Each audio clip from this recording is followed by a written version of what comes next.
Welcome back to 5-Minute Flashlights, the channel that likes a good flashlight. Today we're going to talk about a light that was sent to me by a company called Nitecore. This is the Nitecore MT2A Pro 1000 lumen LED EDC rechargeable flashlight. Okay? But first, let's try to sell you guys one of my custom Kydex sheaths.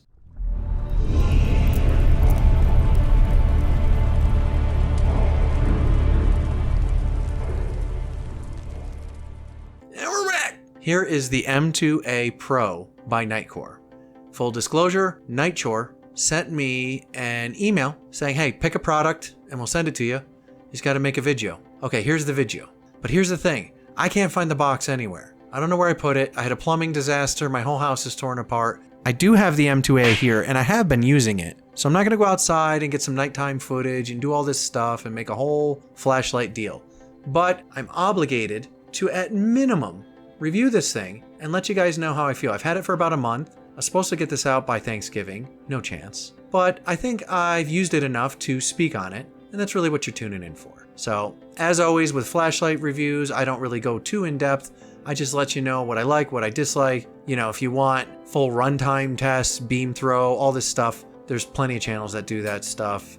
This is kind of like a side thing we do on the channel. We're mainly knife-centric. So, bear with me, and I'll let you know what I think of this thing. So, you can find these things on the Bed Bath & Beyond website right now for $44.95. Apparently in the Beyond section, right?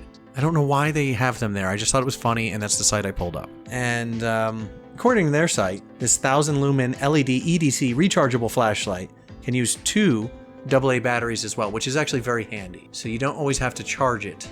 Unscrew the tail cap, and wham! You got this rechargeable 1600 milliamp, 3.7 volt rechargeable battery. And this is USB-C, which is nice. I don't personally care for the whole charging the top of the battery like so, but you get a red indicator light that turns green when it's fully charged. It's not bad. Some of you guys actually prefer this. It makes the light a lot more waterproof, which is great. So according to Bed Bath & Beyond's website, the Nitecore MT2A Pro marks the highly anticipated upgrade from the original MT2A, offering a brighter beam, extended throw distance, and enhanced functionality. Personally, I've never heard of Nitecore before. That being said, I believe that some of you guys have. So let me know in the comments what other Nitecore products you've used. This is my first. So it's a compact design under 6 inches in length, utilizing an innovative UHI 20 LED from Nightlab. The MT2A Pro can emit an impressive 1000 lumens of light, reaching distances of up to 279 yards. So if you got something you're trying to illuminate at 280, you are out of luck completely. 279, no problem. Its tail switch enables you to choose from 3 distinct lighting modes. And the MT2A Pro will conveniently access the previously memorized brightness level, making it an excellent choice for everyday carry, emergency kits, or outdoor adventures. I do appreciate that, by the way, when there's memory. So there's low. Let's turn it off. There's low.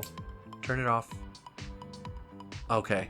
So it dims down a little bit too. Medium, high, low. Okay.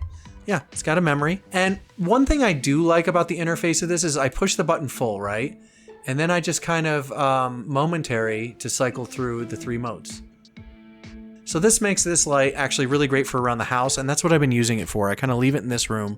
Anytime I'm in here and I need something, I use the old MT2A Pro, and I cycle through the modes I need accordingly. It says it can run for up to 20 hours before it needs a recharge. I don't know about that, haven't used it. It just weighs 3.45 ounces. It's got a nice weight to it. It's very portable, easily fit in your pocket. That's true, it's just a little on the longer side for me. I'd like to see this guy somewhere in here and then we're in the ballpark. Just a little bit long for me, but that's why it kind of makes it a nice around the house light.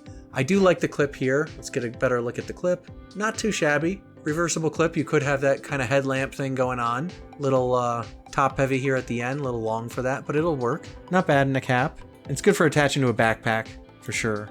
High, 1000 lumens, runs for 1 hour 30 minutes.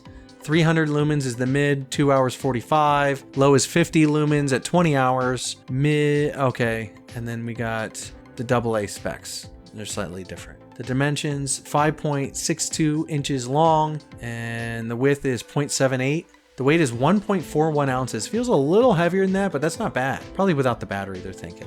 Can use the rechargeable battery or a couple of AA's, which I love, and it's got an IP68 waterproof rating. So that's pretty cool. So that rechargeable battery actually really helps with the waterproofing of the light, and that's why a lot of you guys prefer it. A couple of cons. You know, there's no momentary. You don't have momentary, so you gotta like fully engage the switch, and then you cycle through what you want. So it's a deliberate press or nothing at all, which for some of you guys might be a deal breaker, but for me around the house, it's not a problem. I do like momentary, but I'm not trying to be Joe Tactical everywhere I go. The tail cap is very responsive, but my fat thumb gets caught on these shoulders. See the shoulders? I would love to see those shoulders drop down. Does that? But it does. Can you stand this up? Let me off screen. Yes. Okay, so on the textured Kydex thing that I have here, backdrop, it's a little more difficult, but off camera, I'm telling you, I am balancing this thing like a candle. I know some of you guys like that. Just barely. So these shoulders are just barely long enough to balance like a candle, like so, if you had to. So it does work for that. You just can't brush by it or hit it or whatever, it'll fall easily. But with my fat thumbs, I get caught by these shoulders a lot. Now, what do I like about it? I like that I turn it on, it remembers the last mode, switches easily between the 3 modes. I also like how simple it is. I like that it's just 3 modes.